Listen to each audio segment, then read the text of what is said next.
For 13 days in October 1962, the United States panicked as the Soviet Union installed missiles in Cuba. The Cuban Missile Crisis is the closest the two superpowers came to a nuclear war, in part because each country feared the other's power. The conflict was avoided by a compromise between the countries to remove all nuclear weapons from Cuba. They still have conflict views today, which date back to the years of mistrust during the Cold War. The Soviet Union and the United States had been at odds long before the Cuban Missile Crisis. The conflict dated back to the First World War, when the Russian Communist Party pulled out of the war. They chose to focus on problems brewing within their own border rather than the external problems outside, and called a ceasefire, ending Russia's role in the war. Although many parts of their relationship were strained, there were two cases in which the US and the Soviet Union agreed with each other. The superpowers had come together during World War II as allies, when cooperation was essential to the defeat of Nazi Germany. Another time when Russia and the United States came to terms was with the Famine Relief Program. This program was started by countries in Europe to help during the Russian famine of 1921 to 1922, the US later joining in which times were so desperate some people resorted to cannibalism. As space travel expanded, a race between the countries began, in which the US and Russia fought to advance the farthest in space travel and astronomy. On July 29, 1958, NASA was founded, and later that year the first shuttle was released. The Soviet Union countered by launching a probe named Luna 2, which was the first probe to land on the moon. Fidel Castro, a communist revolutionist, was the prime minister of Cuba and had been associated with the Soviet Union. The US embarked on a top-secret plan called Operation Mongoose. The goal was to assassinate Fidel Castro, overthrow the communist regime, and institute a new government that the US could agree with. In the end, the plan didn't work, but this was not the only clash between Cuba and the US. The Bay of Pigs, Fidel Castro overthrowing the US-backed regime in Havana, and the US pursuing policies to isolate the small country diplomatically and economically are examples of the two countries' disputes.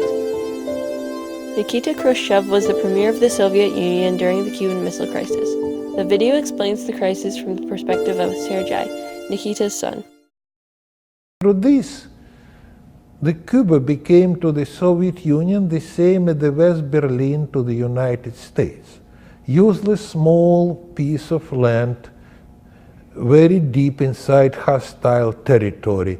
But if you will not protect the small piece of land, you will lose your face. Your allies would not trust you. So we have to do it. So Khrushchev decided to send missiles there at the diplomatic signal. Don't invade Cuba, we are serious. October 16, 1962 marked the beginning of the Cuban Missile Crisis. When President John F. Kennedy and the National Defense officials were notified of the missile located in Cuba, they began considering the two major options presented to them. One was the airstrike or invasion, and the other was a naval quarantine. After 5 days, it was decided the naval quarantine was the best option, and plans for deploying ships were drawn. A week after the Cuban Missile Crisis began, President Kennedy established the Executive Committee of the National Security Council and instructed them to meet daily during the crisis. President Kennedy also communicated with Nikita Khrushchev, the Premier of Russia, writing, "I have not assumed that you or any other sane man would, in this nuclear age, deliberately plunge the world into war which it is crystal clear no country could win and which could only result in catastrophic consequences to the whole world, including the aggressor." That night, Kennedy addressed the public, announcing the evidence of missiles in Cuba. He also explained the naval quarantine would stay in place until the Soviet Union dismantled the missiles in Cuba and promised not to ship any more supplies. Good evening, my fellow citizens.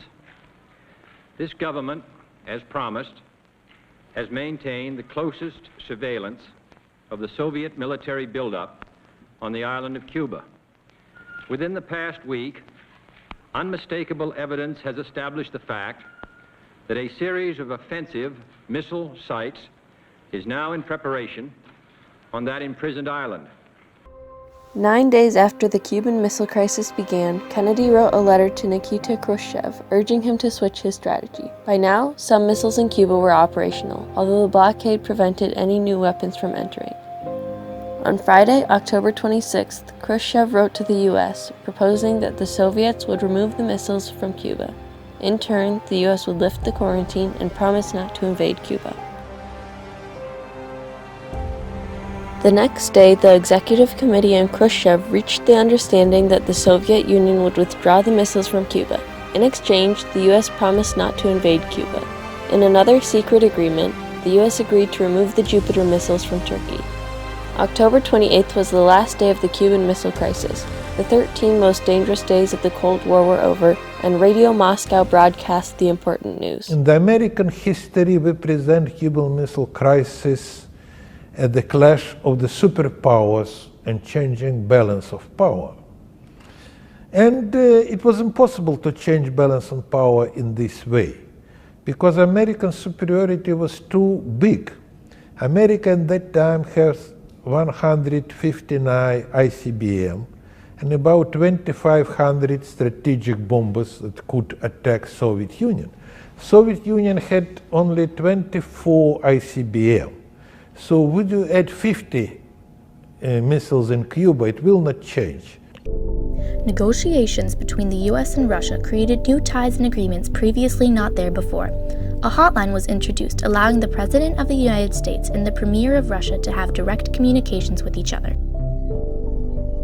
The Limited Test Ban Treaty prohibited either country from nuclear testing above ground, in outer space, and in the ocean. However, underground testing was allowed.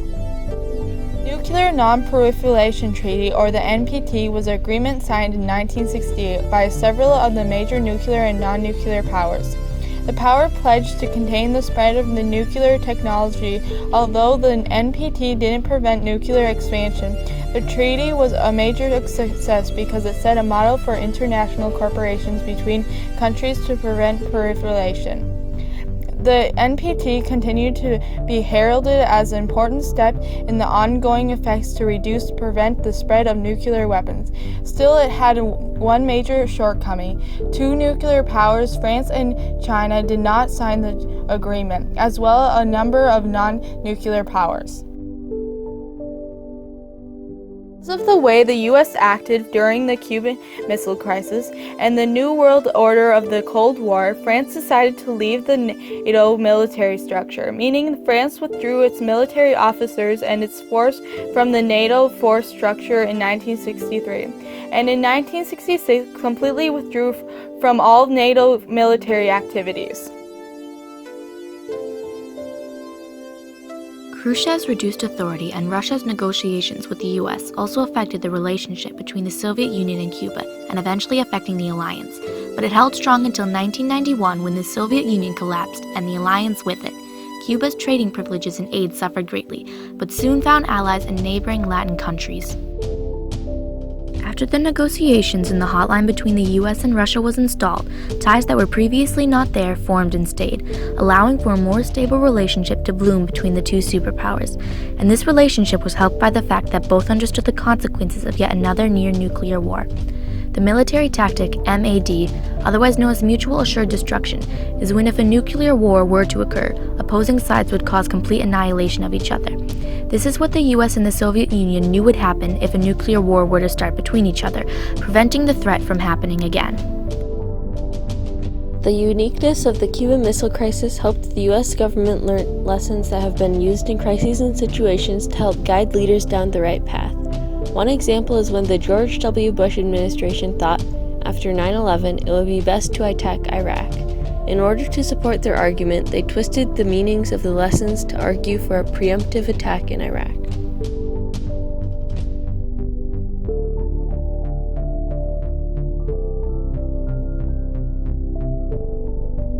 Cuban Missile Crisis is unique. There's nothing even remotely similar to the preceding years. The panic that had spread through the U.S. public like wildfires was not new, but the fear of the nuclear weapons of the nuclear war was. Americans and Russians learned in the time what it was like to live with the threat of nuclear war, to live in the age where the leaders had access to weapons whose destructive power they did not fully understand.